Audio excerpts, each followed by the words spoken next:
Hello guys, welcome back to our YouTube channel. ഞങ്ങൾക്ക് വട്ടാണോ എന്ന് നിങ്ങൾ വിചാരിക്കുമെങ്കിലും ഞങ്ങൾക്ക് വട്ടല്ല ഗൈസ്. ഇതിപ്പോൾ രാത്രി സമയം 11:30 മണിയായി. രാത്രി ഡിന്നറൊന്നും പ്രിപ്പയർ ചെയ്തിട്ടുണ്ടായിരുന്നില്ല. അപ്പം എന്തായാലും മടി പിടിച്ചിരുന്നപ്പം പുറത്ത് പോയി കഴിക്കാമെന്ന് വിചാരിച്ചു. ഇരുന്നിരുന്ന് രാത്രി 11:30 വരെ ഇരുന്നു. 11:30 മണിയായപ്പം വിശപ്പിൻ്റെ വിളി അങ്ങോട്ട് വന്നപ്പം നമ്മൾ ഫുഡ് കഴിക്കാൻ വേണ്ടി ഇറങ്ങി. നേരെ പോയത് എവിടെയാണെന്ന് വെച്ച് കഴിഞ്ഞാൽ നമ്മുടെ സ്വന്തം കിസൈസിലുള്ള പാരാമൗണ്ടിലേക്കാണ് നമ്മളുടെ യാത്ര. കുഞ്ഞിപ്പെണ്ണൊക്കെ ഉറങ്ങി തൂങ്ങി. എനിക്ക് ഉറക്കുമായിരുന്നു. എനിക്ക് കുഞ്ഞിപ്പെണ്ണ പിടിക്കാൻ പോലും പറ്റുന്നില്ല. കണ്ട എൻ്റെ പിടുത്തം കാണുമ്പോൾ മനസ്സിലാവും. അങ്ങനെ നമ്മൾ ഉറങ്ങി തൂങ്ങി വിശന്ന് എവിടെ എത്തി? പാരാമൗണ്ടിലെത്തി. ഇവിടെയുള്ളവർക്കൊക്കെ പാരാമൗണ്ട് വളരെ വളരെ അറിയാവുന്നൊരു സ്ഥലമായിരിക്കും. കാരണം ഇത് ഭയങ്കര ഫേമസ് ആണ്. അതുപോലെ തന്നെ ഇവിടുത്തെ ഫുഡും ഭയങ്കര സൂപ്പറാണ് കേട്ടോ. അങ്ങനെ ചെന്നപാടെ നമുക്കൊരു വെൽക്കം ഡ്രിങ്ക് അവർ തന്നായിരുന്നു. ലാസ്റ്റ് ടൈം പോയപ്പം നമ്മുടെ വത്തക്ക ജ്യൂസായിരുന്നു, അതായത് വാട്ടർമെലൺ ജ്യൂസായിരുന്നു. ഇന്ന് ആപ്പിൾ ജ്യൂസായിരുന്നു, ഫ്രഷ് ആപ്പിൾ ജ്യൂസ്. നന്നായിരുന്നു അത്.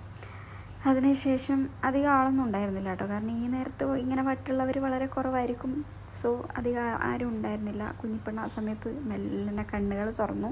പക്ഷേ ഉറക്കത്തിൻ്റെ മൂടായ കാരണം കുഞ്ഞിപ്പെണ്ണ അലമ്പൊന്നും ആക്കിയില്ല. കുറച്ച് നേരം എൻ്റെ മേലിനെ കിടന്ന് ലാസ്റ്റ് ഉറങ്ങിയിട്ടോ. അപ്പോൾ ആദ്യം തന്നെ നമുക്ക് കട്ട് വെജിറ്റബിൾ കൊണ്ടുവന്നു.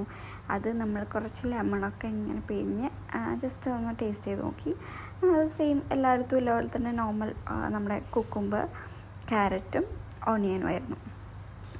അങ്ങനെ ഏട്ടൻ അതിനെക്കൊണ്ട് കളിക്കുന്നുണ്ട്. എന്നെ വിളിച്ചുകൊണ്ടിരിക്കുന്നുണ്ട്. ഞാൻ മിണ്ടല്ല എന്നൊക്കെ പറയുന്നുണ്ട്. കാരണം ചെറിയൊരു ശബ്ദം മതി കുഞ്ഞിപ്പെണ്ണ എണീക്കാൻ വേണ്ടിയിട്ട് കേട്ടോ. പിന്നെ നമ്മൾ ഈ ഒരു ചിക്കൻ തവ ഫ്രൈ ആണ് സ്റ്റാർട്ടറായിട്ട് പറഞ്ഞത്. പക്ഷേ ഇത് കുറച്ച് കൂടിപ്പോയി. കാരണം ഇത് കുറച്ച് ഗ്രേവി ടൈപ്പാണ്. ഇതൊരു സ്റ്റാർട്ടറായിട്ട് കഴിക്കേണ്ട ഒരു ഐറ്റമായിട്ട് എനിക്ക് ഫീൽ ചെയ്തില്ല. ഇത് ബാക്കിയായി ശരിക്കും പറഞ്ഞു കഴിഞ്ഞാൽ. പിന്നെ നമ്മൾ പറഞ്ഞതെന്ന് വെച്ച് കഴിഞ്ഞാൽ പൊറോട്ടയും ബീഫും. സത്യം പറഞ്ഞു കഴിഞ്ഞാൽ എപ്പോഴും റെസ്റ്റോറൻറ്റിൽ പോകുമ്പം ഏട്ടന് പൊറോട്ട തീരെ ഇഷ്ടമല്ല. പക്ഷേ എപ്പോഴെങ്കിലും ഇങ്ങനെ ഒരു മൂഡ് വരുമ്പോൾ പൊറോട്ട കഴിക്കാൻ പോകും നമ്മൾ. അപ്പോൾ നമ്മൾ എപ്പോഴും റെസ്റ്റോറൻറ്റിൽ പോകുമ്പോൾ പൊറോട്ടൻ്റെ കൂടെ ബീഫാണ് അധികം വാങ്ങുന്നത്. കാരണം വീട്ടിലങ്ങനെ ഉണ്ടാക്കാറില്ല. അപ്പോൾ നമ്മൾ പുറത്ത് പോകുമ്പോഴാണ് ഈ ഒരു ബീഫ് ഐറ്റം കൂടുതൽ കഴിക്കുന്നത്. സോ ബീഫും ഗ്രേവിയായി, സ്റ്റാർട്ടറും ഗ്രേവിയായി. സോ ഇത് രണ്ടും എന്തോ ഭയങ്കര ഹെവി ആയിട്ട് ഫീൽ ചെയ്തു. പിന്നെ പൊറോട്ട നല്ല നൂല് പോലത്തെ പൊറോട്ടയായിരുന്നു കേട്ടോ. നല്ല ചൂട് നൂല് പോലത്തെ പൊറോട്ടയും പിന്നെ അതിന് ഒരു ഗ്രേവിയും തന്നായിരുന്നു. അത് നന്നായിട്ടുണ്ടായിരുന്നു കേട്ടോ. നല്ല ടേസ്റ്റ് സംഭവം.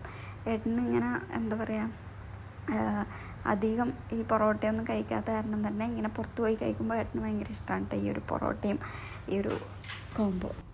പിന്നെ എന്നപ്പോൾ ഈ ഒരു റെസ്റ്റോറൻറ്റിനെ പറ്റി പറയുകയാണെങ്കിൽ എപ്പോൾ പോയി കഴിഞ്ഞാലും ഇതുവരെ നമുക്ക് ഒരു മോശം ഫുഡോ അല്ലെങ്കിൽ ഒരു മോശം റിവ്യൂയോ ഇതുവരെ നമുക്ക് പറയേണ്ട ഒരു അവസ്ഥ വന്നിട്ടില്ല. കാരണം എപ്പോഴും നല്ല നല്ല ഫ്രഷ് ആയിട്ടുള്ള നല്ല ഫുഡാണ് ഇവിടെ കിട്ടുന്നത്.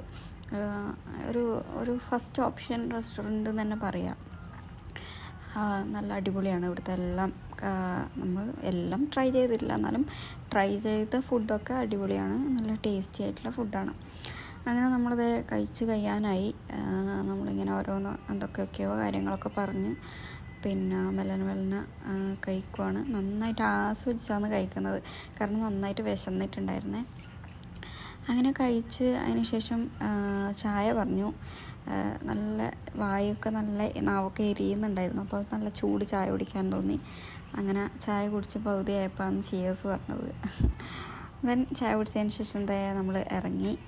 കുഞ്ഞിപ്പെണ്ണ ആ സമയത്തൊക്കെ നല്ല ഉറക്കമായിരുന്നു കേട്ടോ. നമ്മൾ ഇറങ്ങി നേരെ വീട്ടിലേക്ക് പോവാണ്. പിന്നെ ഇതേ സമയം അപ്പോഴേക്കും 12:30 മണിയായി. അങ്ങനെ നേരെ ഉറക്കം തൂക്കി വീടെത്താനായി. അപ്പോൾ ഇതാണ് ഇന്നത്തെ ഒരു വീഡിയോ. ഈ വീഡിയോ എല്ലാവർക്കും ഇഷ്ടപ്പെട്ട് കഴിഞ്ഞാൽ ലൈക്ക് ചെയ്യുക, ഷെയർ ചെയ്യുക, നമ്മുടെ ചാനൽ സബ്സ്ക്രൈബ് ചെയ്യുക, സപ്പോർട്ട് ചെയ്യുക. അപ്പോൾ അടുത്ത വീഡിയോ ആയിട്ട് കാണുന്നവരെ ടാറ്റ ബൈ ബൈ.